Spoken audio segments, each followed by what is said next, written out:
It's time to bring you yet another amazing episode. And now, welcome your host. Good to have you on the podcast Library by Omobola Stephen. I'm the host Omobola Stephen. On Library by Omobola Stephen, we offer disruptive yet constructive mindship conversations and insights from professionals and experts who've been there and done that in terms of personal development and self-improvement. We emphasize the need for us to begin to intentionally focus on personal development and self-improvement along the course of our lives, because when we do so, we tend to find ourselves along the way. And in finding ourselves, we realize there's so much joy and a sense of fulfillment when we realize who we truly are and also what life has in store for us, all the bounties life has in store to offer us when we don't give up in personally developing ourselves and improving on who we are. I think that is where the changes and the transformation we need can start from, when we begin to effect this important aspect of developing ourselves. The mission and the focus of Library by Omobola Stephen is for us to pivot the positive changes and transformation through these mind shift conversations that will literally move you from where you are to where you need to be. My name is Omobola Stephen. I'm the host of Library by Omobola Stephen. Today, I will be talking about how we can thrive in life or lost in confusion. Thriving in life or lost in confusion.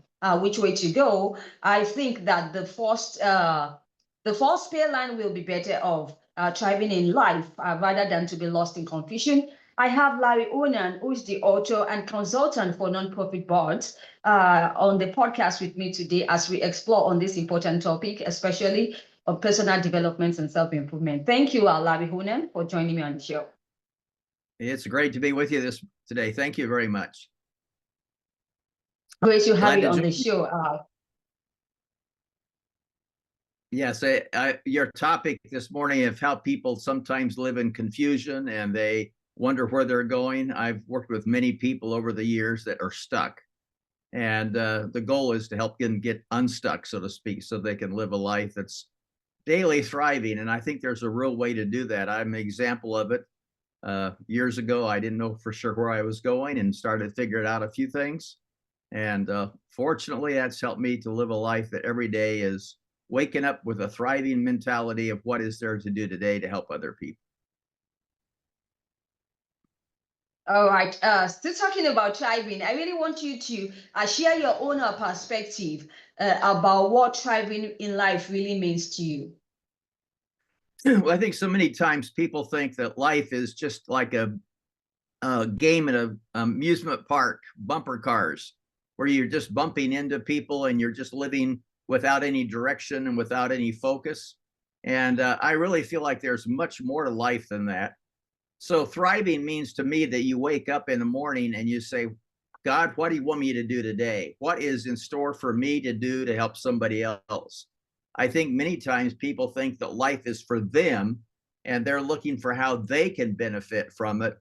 My viewpoint is my life is a steward of time, and I need to be wise in how I help other people thrive in their life. So if you're living in confusion, it's probably because you are in confusion. And I've learned principles and I've learned ways to stop that hemorrhage, if you want to think of it that way, and live a life that's fulfilling. So it's a spiritual aspect. There's a practical aspect. There's an emotional aspect to it. All those things make up thriving. And thriving is getting up with purpose every day. And I think especially in my experience, when I see young people, they don't know why they're even alive today. They've graduated from college, they're starting work, but life is not coming together quick enough. Or if you look at it from an older perspective, now that I'm retired, should I be sitting around watching television or podcasts all day long? And there's more life than a podcast or sitting and watching television or wondering every morning if I really did the right thing by majoring in XYZ subject. So thriving is an attitude of our heart, but thriving is also principles of living too. And I'm just really big on helping people become thrivers. All right, you talked about confusion along the way, so many of us are really confused about life because we've got a lot of expectations on ourselves, on the people that are in our space, and in life generally. And then when the expectations are being met, I think it leads to a lot of confusion, and also we don't really know how to navigate. So when everything in life seems confusing to a person, what do you think are the questions, or what are the questions that such a person needs to be asking themselves? Well, I think in our culture today, we're used to instant everything. So when I graduate from school, I should have a perfect job. When I get married, I should have a perfect marriage. When I get my job, it should last forever. I mean, there's a mentality that everything starts day one at full maturity. And I think what's probably the biggest challenge to people is realizing that life is a process, it's an experience. And sometimes, excuse me, sometimes the greatest liability is thinking that this is the way the life is right now, and I've got to live it. I think what we get into too often is, I just picked up an emergency Happy Meal, and now life has got to be served to me as quickly as the Happy Meal was at the drive-through. When in fact, life is those experiences.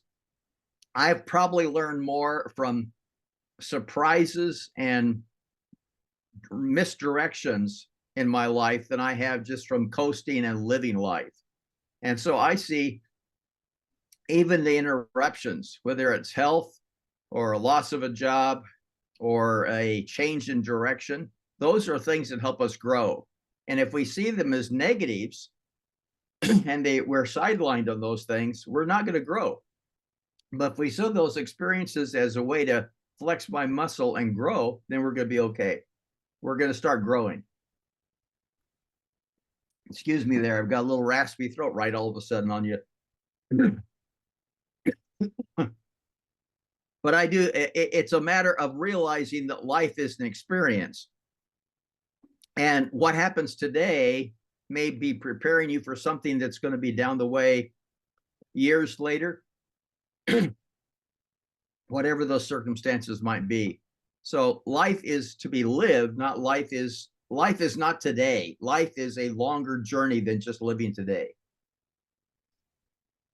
All right. So Sorry. how can a person, yes, how can a person that is living in confusion and a lost hope, how can they begin to find a new life purpose? And is there anything like a new life purpose? I believe that life purpose have been handed to us right from the outset. Or what's your take? Well, here's what I think has basically happened is we forget who we were created to be. And so what ends up happening is that I'm living a life that I don't really understand what it's all about. And I believe that in a spiritual sense that God made us with purpose. But if we don't find what our purpose is, we're going to be floundering from one step to the next.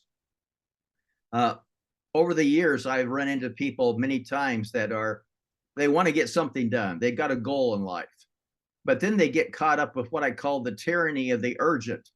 Everything else is more important. I've got to get this done. I got to get this done.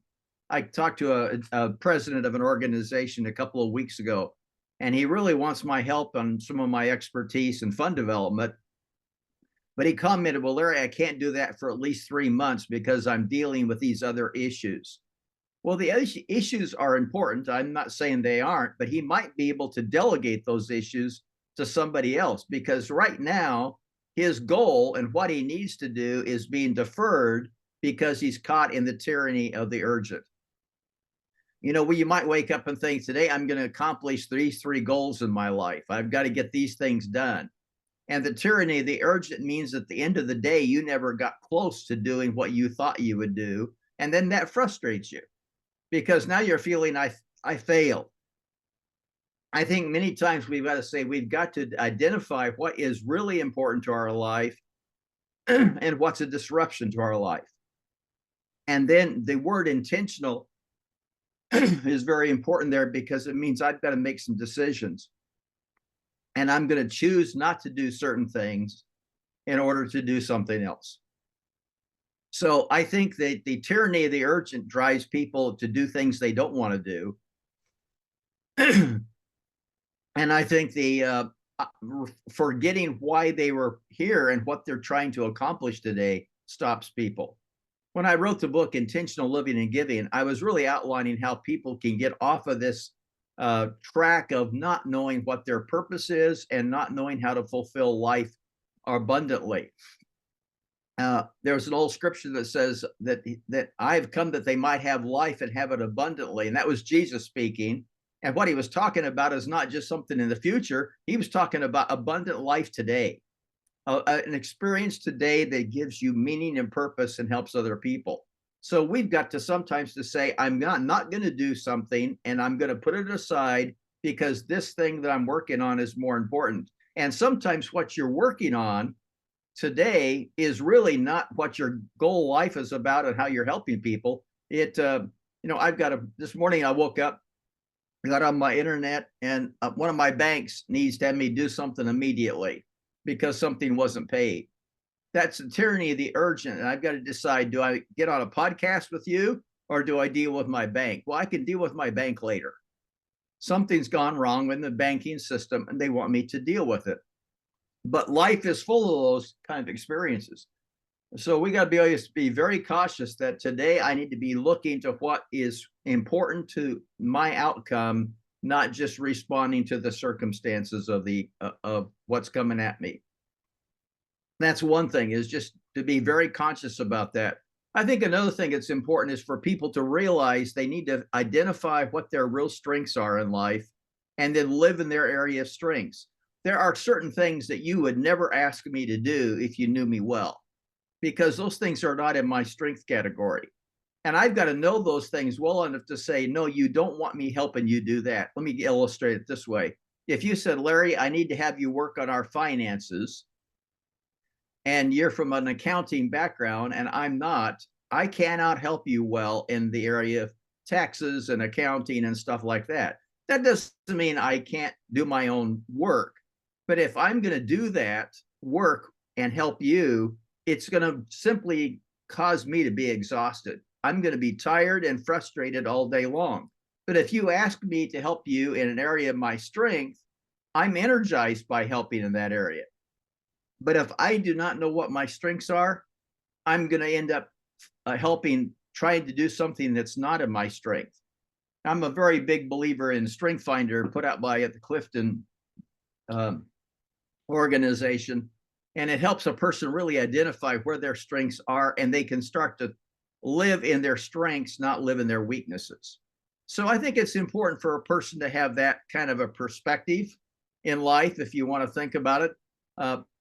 A way of saying, no, that's not me, that's somebody else. And no, I can't help you do that, but I'll find somebody or maybe recommend somebody to you. Know who you are and live in your strengths. That's very important to not being frustrated in life. Because I think years ago, I had a young guy, graduated from college. He wanted to be a CPA because he knew they made good money and he liked what he saw in his cousin and he was all excited about being in this job. But he didn't realize that job was a quiet process work, not involving other people. And he became a graduate. He got his degree. He went in to do a major audit for a major company, and nobody in the company would talk to him except professionally and give him what he requested. He spent 6 months doing an audit almost alone because the organization said he's the auditor, only give him what he needs, let him alone. And they made a requirement, and we don't want you to socialize with him because we can't have a conflict of interest. Well, my young friend there says, that was the most frustrating first year of my life because I need people to survive. And in that environment of being an accountant, a CPA, was not where he got a lot of energy from people. You know what he's doing today? He recruits CPAs, bookkeepers, accountants. He's a recruiter to help other people do what he knows to do, but he had to find an area that was working in his strength in order to feel fulfilled in his purpose. And I think a lot of times people think, well, I can go do that. I'll just gut it in and make it happen. You probably are going to be pretty miserable doing it. Right. Now, to those who have found the purpose, I mean, they already had a clear path on purpose in their life, but somehow they find themselves derailing. I think this is also typical about life generally. We have the challenges of life that comes on us so strongly sometimes that we can find ourselves derailing if we are not careful. And sometimes it messes up our life indeed. So, but the question or that I'm asking you at this moment is that how can they begin to stay true to their purpose? I know this is very challenging, but I'd like you to provide a very practical and simplistic way to this. Well, one of the first things that comes to my mind when we're talking about this particular subject is learn to give yourself away. I think there's many people living in life that thinks that everything is about them. When I was managing people, and at one point in time, I had 7 departments in a large organization, over 125 employees that were working under me through 7 departments. What I learned in that experience was the way to make things happen was to encourage others to take ownership on what the mission was.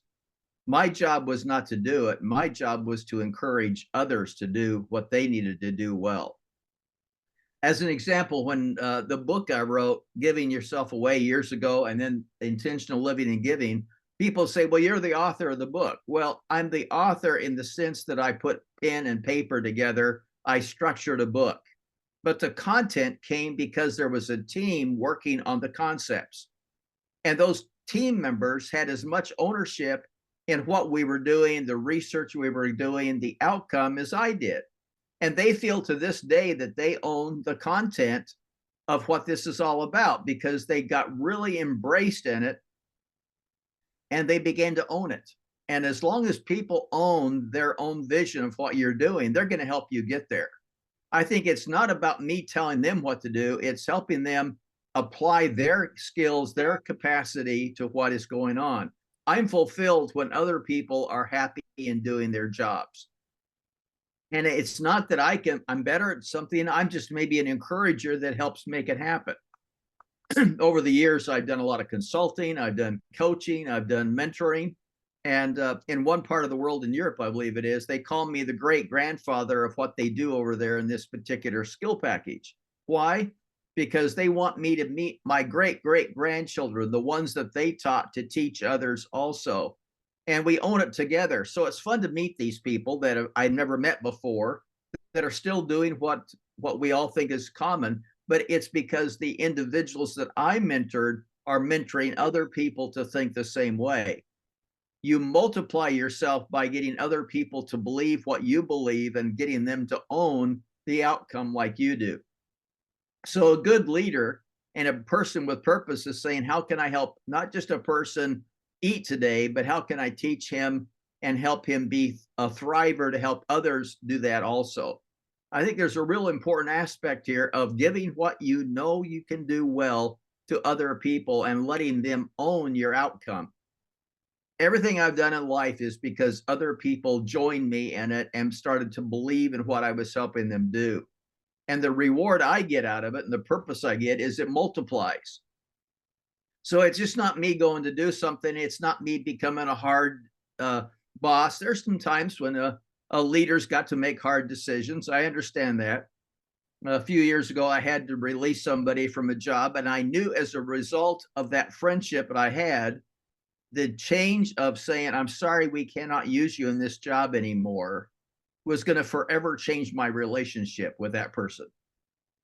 I knew that was an outcome because it's an uncomfortable thing and you're not as good of a friends anymore and you don't go out for coffee as much anymore, all those kind of things. But it had to be done. That doesn't mean I was angry with him, but the task had to be changed.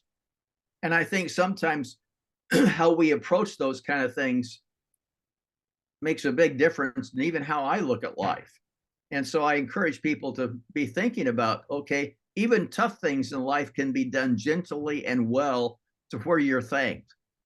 Many years ago, I said I had to tell another guy, no, this is not a job that you're doing well in, and you need to find something else. And at first he was, what you might call angry with me. He didn't like the idea that I was stopping his career. But 3 years later, he came back to my office and he said, that was the hardest day in my life, but it was probably the day that set me free. And thank you for being kind to me in the process of making the hard decision on me. And I don't hold any grudges. You did the right thing, and I'm in a better place today because you helped me get there. Now, that wasn't easy, and I don't have a close friendship like I did before with him. I understand that. But professionally and as a leader, I had to do the right things. So sometimes leadership or a person that's on purpose has got to make hard decisions. But can you be gentle and firm and even making hard decisions? I just think it's very important for us to think about how we influence others and work through others and give ourselves away to other people. If you're doing that, you're going to start to thrive because you're helping other people win as well. And they will be thanking you along the way. All right. Thank you so much, Larry, for sharing your perspective on that. So is there anything like freedom to fail? Like to share any personal experience in this regard? Come on, you can do that. A freedom to fail. Okay. Well, I go into the introduction of the book that I recently wrote about this little experience, but I was years ago when I was taking on some major tasks, I was almost afraid to take them on because I could see that potentially it could come out badly. And I had a leader, a mentor of mine said, Larry, you've always got the freedom to fail. And I didn't know quite what he understood, but he went on, he said, Larry, you're doing something different, something new. You're not going to be criticized for not doing it right if it doesn't come out right. If you fail a little bit, it just means you learn from that experience and move on to another experience. He said, Larry, you've got the freedom to fail. We will back you up for trying. And that's really what I started getting into. I probably built my career of 30 years of consulting and 20 years in leadership in a major international nonprofit over the spirit of I got the freedom to fail. I was doing quite well in that particular job at one point, enough that people were impressed by the kind of resources. We were doing fund development, raising resources for this nonprofit organization. And I was learning as I was going, but we were seeing more wins than we were by seeing loses. So I was invited into a meeting of some of the leadership. Now, I really didn't belong there. I wasn't a leader at that particular point in the big decision-making aspect of the organization, but I was one of about 10 or 12 people in the room. And we had consultants that came in and they were proposing some very direct directions for the organization. And there was discussion about them wanting to do something or not wanting to do it. And it dealt with teaching a broader picture of stewardship. Stewardship means managing somebody else's affairs. A steward simply is assigned the task of not doing it with their resources, but doing it with somebody else's resources. So if I have a steward on an airplane, as an example, they don't own a United Airlines, the ones that work on the airplane, but they're stewards of making sure that that machine called an airplane is okay. And their tasks are stewards to help people calm and cool and collective on that flight. Now, that's a steward for United Airlines. We just think of them as people that serve drinks and walk up and down the aisles, but they know what they're doing. They are stewards of somebody else's affairs. This conversation was about the same thing. We need to teach people the broad base of stewardship and understand how God has given us a lifestyle stewardship aspect, not a money thing. It's not a money thing. It's about taking care of somebody else's stuff. Well, the argument went on for about 10 minutes about them needing to do this. And somebody in the room said, let's assign that to Larry. He can look into that and help us understand what we should do in this area. Now, when I look back to the conversation, I think really the reason I was assigned that so they can move on to other subjects. But I wrote down on the paper that day, a yellow pad of paper, what I was supposed to do, just define what lifestyle stewardship is and how it would impact our organization. And then right underneath, I wrote down, and Larry, you've got the freedom to fail. In other words, the work I would do on that would allow me to learn, but it was okay to not have it perfect the first time. when I started realizing that I could take on major projects, do my best to figure it out, but know that we could always go back and rethink it, reprocess it, tweak, make things change a little bit. And we would make things work because we had the freedom to try it for the first time and make a changes in it. I'll just take marriage as an example. Marriage is not going to be perfect for people if you identify that from day one, it's got to be what it is on day 50. But if you realize in the failure in a marriage, communication or whatever it is, that we're not doing it well, if you sit down and work on it, you can improve that process. So I was married 45 years before my wife died of a glioblastoma brain tumor. Great years, but we learned together. We were failing at times together, but we were learning together. So freedom to fail is a positive thought, not a negative thought. And I think when you know that you can get up in this morning and do your very best, and if it's not the best, you can tweak it and redo it and make it better, it gives you freedom. And I spent 50 years of my life realizing and helping people say, today you can try your best. If it's not perfect, we can tweak it and do it again. Failure is not something that you write down as a negative. Failure is a life experience that helps you do better. And I think we need to look at life that way. So I really believe that I give people the freedom to fail all the time. I was in a meeting last night and somebody was commenting, well, I don't know if we can do this right or not. And I thought, if you can just try to do it the right way now, and if it doesn't come out right, we'll make it better a little bit later. We can learn from the experience and make something better. And that's the freedom to fail. So don't be afraid to step into something. That doesn't mean you don't do your best. It doesn't mean you're going to get a C grade instead of a B or an A grade. But freedom to fail gives you the freedom to get up in the morning and say, I'm going to try it again. I'm going to see what I can do better. So I really believe that there is a real concrete, basic foundation behind life, and that is having the freedom to fail and to get up and try it again. So I give everybody that freedom all the time. You've got the freedom to fail today, just do it better tomorrow. Because I think many times people are caught, they can't move because they're afraid of what the consequences could be. And I want to free you up to be able to do that. All right, Larry, do you have any exciting news in the pipeline? Any upcoming projects you think the audience can benefit from in the long run? Come on, if you have any, you can share. Well, let me tell you about how another experience I had just a couple of years ago. I was in Ireland with a group of Europeans, and they were commenting that they really could not find content that helped other Europeans understand lifestyle stewardship. Now, I wasn't looking for a book to write. I'd already done a lot of stuff. I've written gobs of things for a lot of my clients. I enjoy writing, but it is not, I'm not the author that has to sit there every single day cranking out content. And I thought about it for a few days, and I thought, my life experience needs to be put down in a way that other people from around the world can begin to learn what I've already learned and taught others. And one form of that could be in a podcast. I know there's options there, but the other form would be in another book.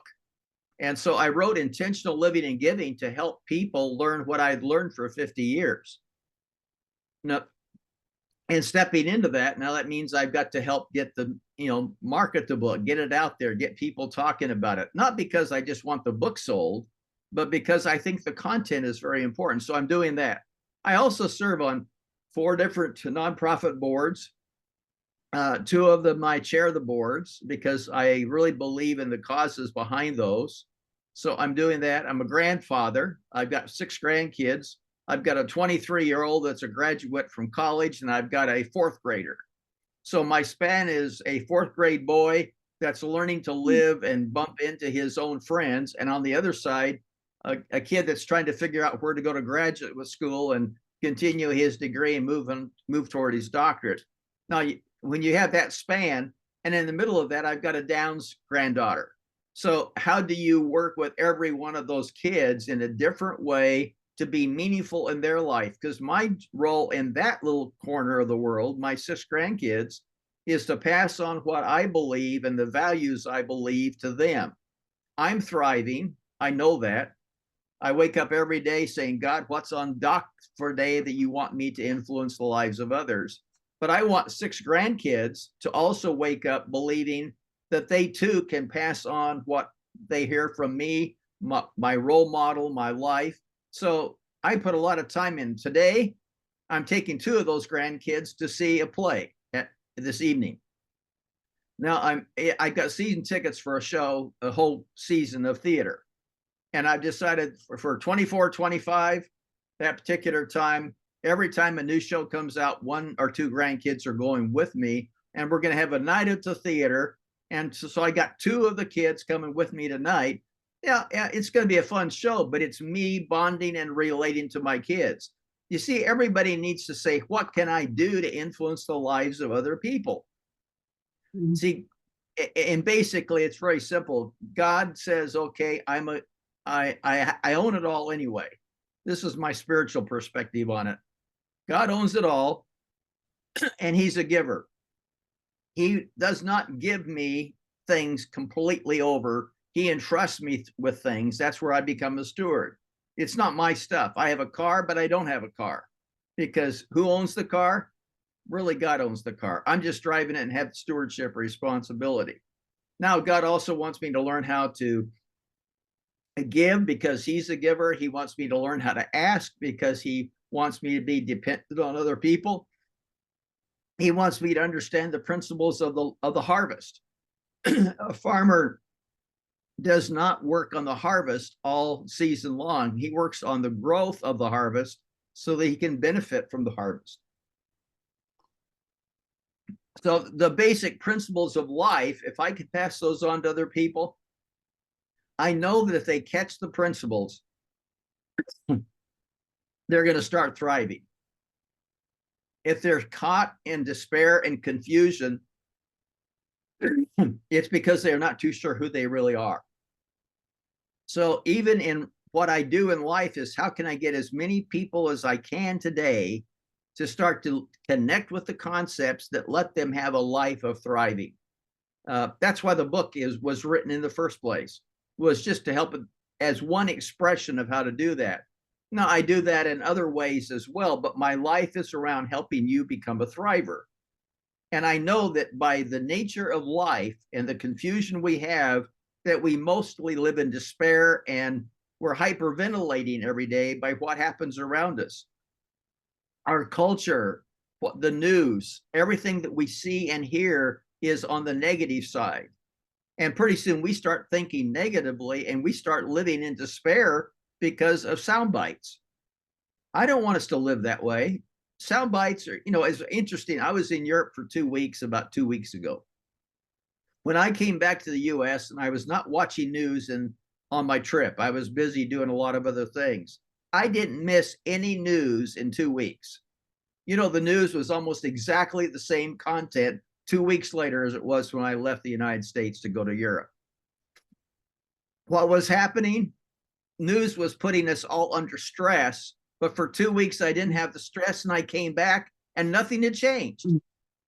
Oh yeah, the stories had slightly changed. There was a little tweak here. There was a little bit of new information. Yes, that kind of changes there.